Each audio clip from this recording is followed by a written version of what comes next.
All right, it is now time for Ask the Expert, and joining us this afternoon is Dr. Katie Heinrich and Tango. She wants to talk to us about Thanksgiving safety with our pets. Yeah, Tango's just now settling in. Yes, he is. What do we need to know? So vets everywhere are getting ready for the day after Thanksgiving onslaught of vomiting and diarrhea Okay. that we see every year.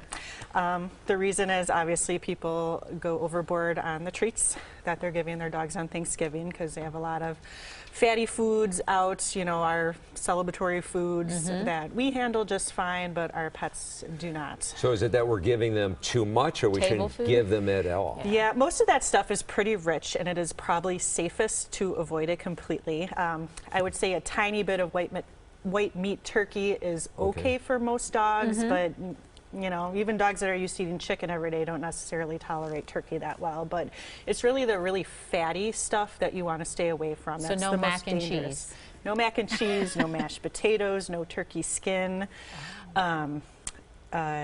But they're going to want it, right? They're gonna want it, because they're going to hang around the dinner table. They're going to be under the table. They're going to be like, "Hey, come on, remember me?" Absolutely, and so and a lot of what we see is actually dogs stealing food. Yeah. People are distracted. They have guests. They leave stuff out. They put stuff in the garbage. The dog gets in the garbage.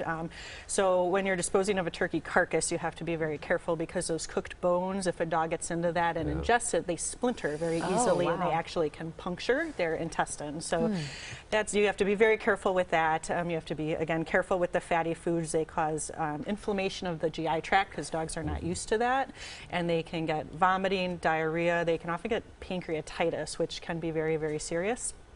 So what do you recommend that day? I mean, should you have a special treat, something that's, you know, for the pet? Yeah, it can be nice to maybe put out, this is kind of a killjoy, but put out a cup of their normal dog food, because just people like to just give their dog treats. And so to have that out for people, you know, if you need to give my dog something, he's here acting like he's starving to death, go ahead and give him some pieces of kibble. And kind of use that as a treat, or actual dog treats made for that, you know, in moderation can be fine. Is it okay to put the dressing or any of the turkey drippings on the kibble? I would not do that because, again, the fat and the seasonings too is what tends to cause the gastroenteritis and pancreatitis that can make dogs very sick. So unfortunately, I would avoid most of that stuff. No treats for you, Tango. At least not Thanksgiving treats, right? That's right. That's right. Katie, thank you very much for coming in. Have a question for our experts, email them at asktheexpert@today'stmj4.com. You can also leave a voicemail. We have the number right there for you. Good job, Tango.